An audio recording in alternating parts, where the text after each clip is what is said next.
Russia's massive offensive against Ukraine seems to have come off the rails. Prior to the invasion, virtually all the military experts predicted a swift and successful blitzkrieg. The conventional wisdom was that the Russian military had all the advantages: numbers, technology, position, information dominance, tactics, and timing. This was based on the fact that the Russian military was coming off more than a decade of intensive modernization and had gained useful experience from various operations in the Middle East and North Africa. Russian hackers have been tramping through European and US networks on the cyber front for years.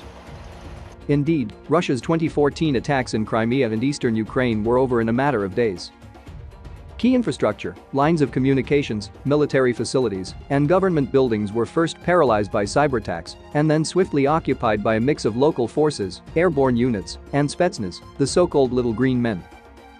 Russia made a point of using local forces as a cover behind which to conduct its conventional military operations. In the Donbas, Russian-backed forces demonstrated capabilities that proved a surprise to the US military.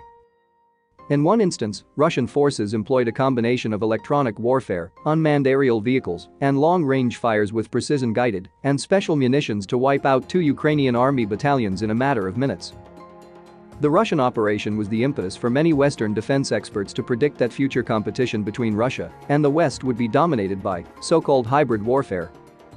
Hybrid warfare involves using a range of non-traditional means such as information operations, cyberattacks, lawfare, and economic subversion, along with the calibrated use of surrogates, special forces, and even conventional military capabilities to achieve strategic objectives while avoiding war with the West. But Moscow's assault on Ukraine seems to contradict what we had anticipated about how a future high-end conflict with Russia would unfold. Moscow's vaunted information warfare capabilities have not served it well in light of the US and European responses to Russian aggression. While there have been disagreements within and among Western governments and media circles over the conflict and how to deal with Russian tactics, there has not been the kind of internal disarray that many experts feared would occur.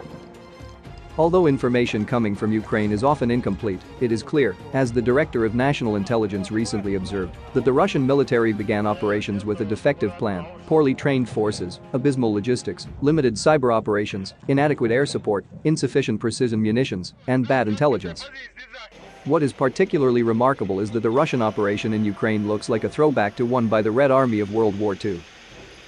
So too do the tactics, which rely on frontal assaults, ponderous logistics, and extensive use of indirect fires.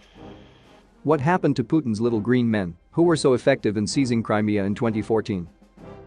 Other than reports of hit teams that failed to take out Ukrainian President Zelensky, there have been no reports of Spetsnaz or the fifth column of Russian-speaking Ukrainians as an advance element, repeating the tactics used in the 2014 campaign, anywhere.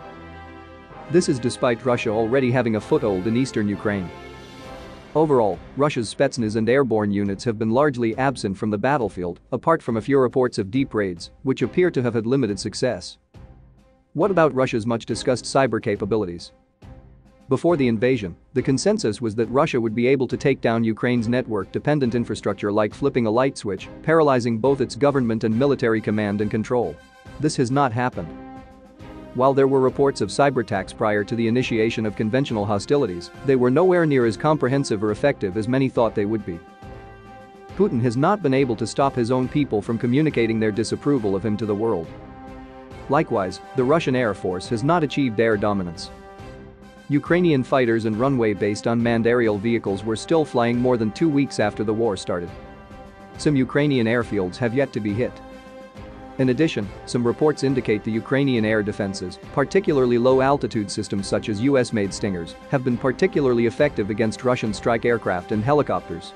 Some Western experts have suggested that coordination between air and ground forces appears all but non-existent. At the same time, Russian forces appear to have been unprepared for Ukrainian forces' effective use of drones.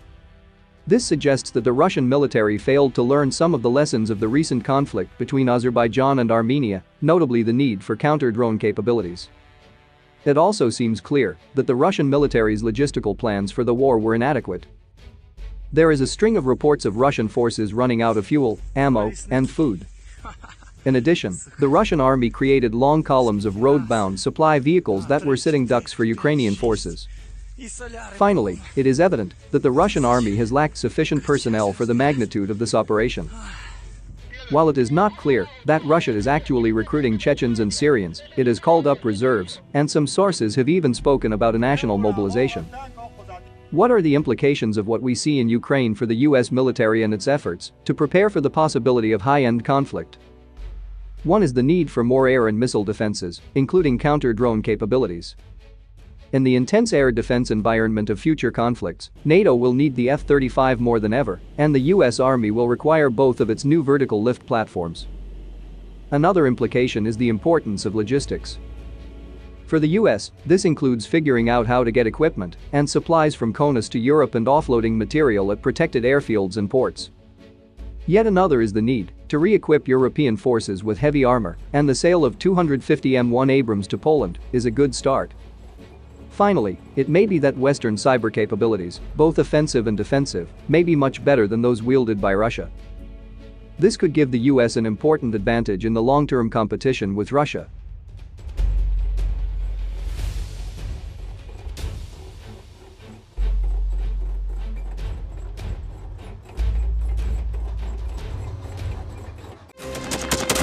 Thanks for watching, and don't forget to subscribe.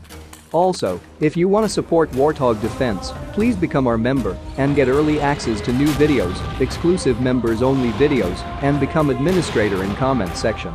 The membership link is in the description. Rescues every day. We had a guy last week, it's 6 rescues in 6 days. You know, he's doing the job every day.